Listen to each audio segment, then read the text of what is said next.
Mormon faith held her too.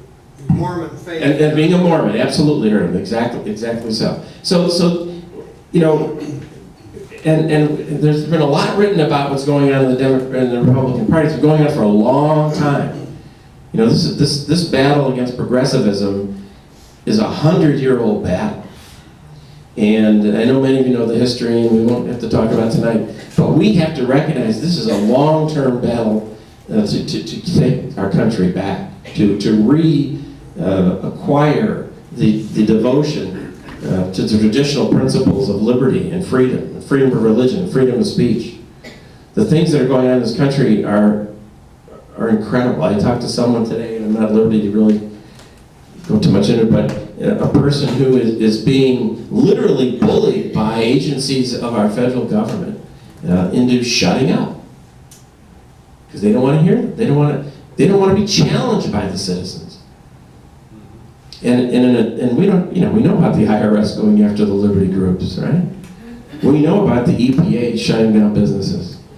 We know at every turn, citizens are afraid of our government. This is not the America that we should be bringing up our children and grandchildren in.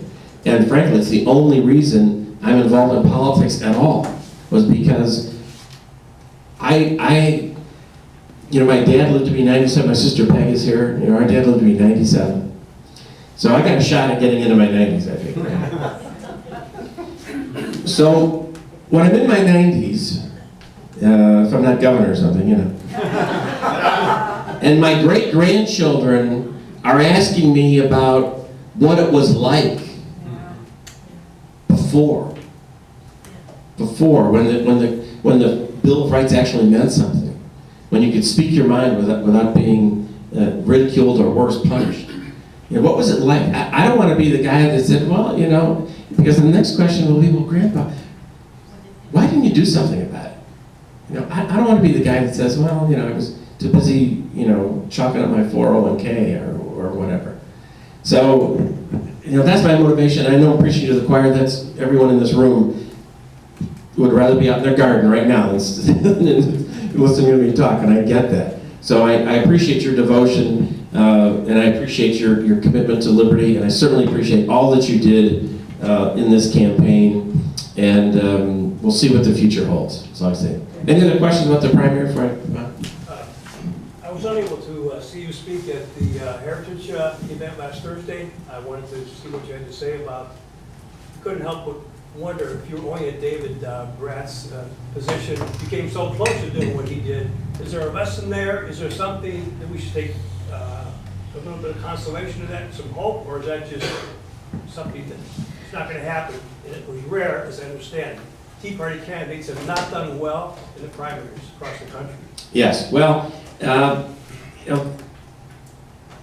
a lot of lessons to learn in what happened in the 14th district in my race, and what happened in Mississippi, and what's happened in Virginia. Those are,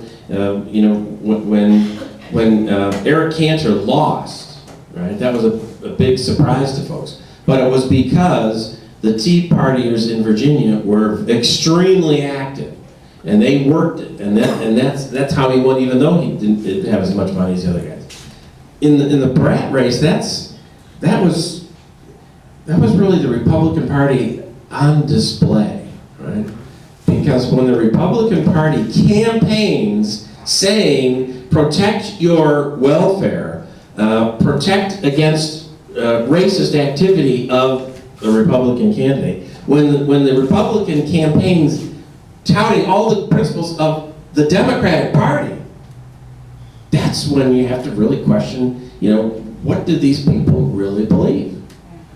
Now, one of the handicaps that many conservative candidates have is they have this problem that they only tell the truth. Right?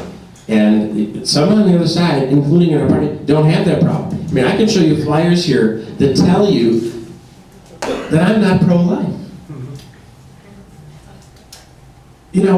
That this is, I can tell you stories about things that my wife and I have been involved in the pro-life movement for 30 years. But but they have no qualms about putting out a flyer that says Lynch is not pro-life. So, truth matters, but apparently not in politics. And somehow, we as conservatives have to, number one, we have to toughen up. We have to put, gird our loins, as the Bible says, and be ready for the battle, because it is a battle. And it's not something you get into if you're thin-skinned or you aren't prepared to be called all kinds of names, because they will do it, and it will not necessarily be the Democrats. But when the Tea Partier does win, when the conservative does win,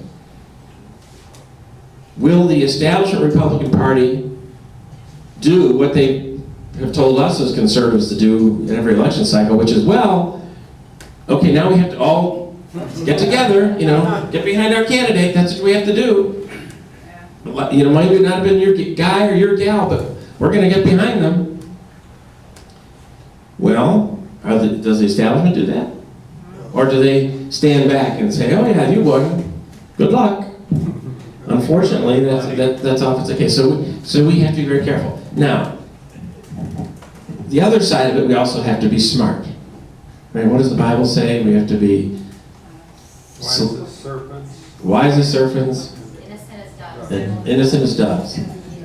See, if I knew my Bible better, I would have gotten elected. So we have to understand that not everybody, is as passionate as perhaps as we are. I was talking to someone today who's very involved in fighting the illegal immigration issue, which I want to talk about. And one of the things I said to her, because she's worn out and she's pessimistic, and it's getting worse, and so on and so on. But knowledge is a burden. When your eyes are opened and you see the danger, you have a moral question to face. Can you really morally turn your back on that battle and not fight? But not everyone's like that. Not everyone has their eyes open. Not yet, anyway. And so when we go out into the general election in the fall, sometimes the rhetoric gets toned down, and you're trying to reach people, and we as conservatives have to understand that a little bit too, because we want our candidates, our conservative candidates, elected, and you want to get every vote you can. I remember one of my first campaigns, my daughter had on this big elect Matt Lynch button that I usually wear, and she walked into Walmart, and the Walmart greeters said hello and said, "Oh, I voted for that guy." And my daughter said, "Oh, that's my father."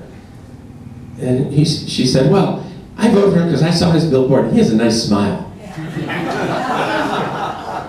Well, I'll take that vote. I wish it was different, but I'll take it. So when we send our candidates into the battle in November, if we know they're sincere conservatives, we do have to cut them a little slack when they're talking to your local whatever Rotary Club, which is not necessarily full of conservatives.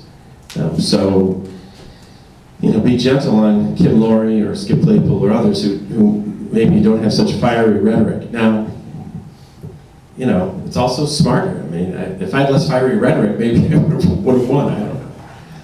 But I do believe that ultimately, certainly in the national arena, that we do have to, have the Ronald Reagan group of voters. The strong Christian conservative voters, the strong international and defense voters, and then the strong fiscal voters, that want to balance the budget. That's the three-legged stool that allowed Ronald Reagan to win in a landslide.